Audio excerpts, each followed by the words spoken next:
তাদের নেত্রী পালাবো না, পালায় না শেখ হাসিনা এই কথা কি একবার বলেছিল? এত কনফিডেন্সের সাথে বলেছিল কারণ 14-15 বছরে স্বৈর শাসনকে এমনভাবে শক্ত করেছেন বলে মনে করেছেন সমস্ত ইট পাথর গাছের পাতা আকাশ বাতাস সবাই মনে হয় জয় বাংলা স্লোগান দিচ্ছে শেখ হাসিনার অবৈধ শাসনকে টিকিয়ে রাখার জন্য। সেটা ভেঙে চুরে তাসের ঘরের মতো তছনছ হয়ে গেছে পাপের উপরে। সেখানে কোন পাপ নেই?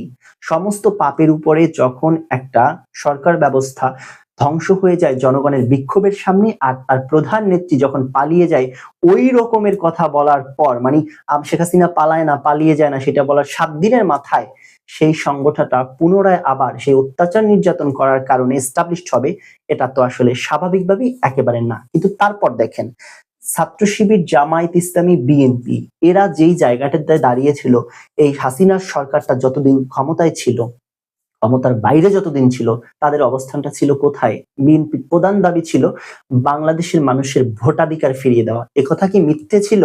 বাংলাদেশের মানুষের ভোটাধিকার ছিল না, হাসিনা সেটাকে একদম ধ্বংস করে দিয়েছে। 14 সালের একটা বিনা ভোটের নির্বাচন, একই সাথে 18 সালের একটা ফালতু রাতের ভোটের নির্বাচন, এবং 24 সালে এসে প্রকাশ্যে ডাকাতি করার নির্বাচন।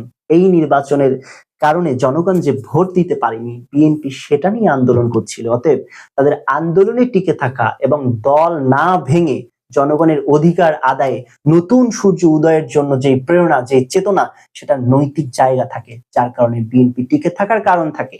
জামায়াত ইসলামীকে যেইভাবে একটা নিষিদ্ধ সংগঠন না হওয়া সত্ত্বেও ঘরের ভিতরে 4-5 জন বসলেও তাদের নেতাকর্মীদেরকে ধরে আনা হতো, বিভিন্ন জায়গায় জঙ্গি নাটক সাজিয়ে তাদেরকে জেলখানায় দেওয়া হতো। একই সাথে বিচারের নামে তাদের প্রতি যে অবিচার হয়েছিল, বিশেষ করে শুক্রাঞ্জন বালিকে কোর্ট চত্বর থেকে দেলোয়ার হোসেন সাঈদীর মামলার যে সাক্ষী ছিল, যে সাঈদী রাজাকার, এটার পক্ষে সাক্ষী দেবেন বিশাব আলী হত্যাকাণ্ড যে ঘটেছে তার সাক্ষী সেই শুক্রঞ্জন বালিকে কোর্ট চত্বর থেকে উধাও করে পার্শ্ববর্তী দেশ ভারতের কারাগারে আবিষ্কার করা রাষ্ট্র এইটা করেছে, মানে হাসিনা এটা ক্ষমতায় থেকে করেছে।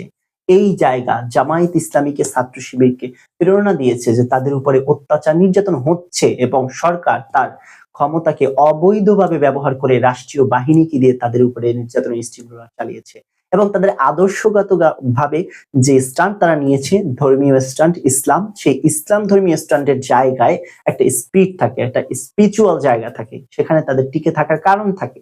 কিন্তু আওয়ামী লীগের সংগঠন এবং ছাত্রলীগ সম্পূর্ণ দখলদারি, ভোট ডাকাতি তো বললামই, তার সাথে সাথে লুটতারাজ, জনগণের অধিকার খর্ব করা, এইটার উপরে দাঁড়ানো। আপনি সেই সংগঠনটা কিভাবে টিকিয়ে রাখবেন?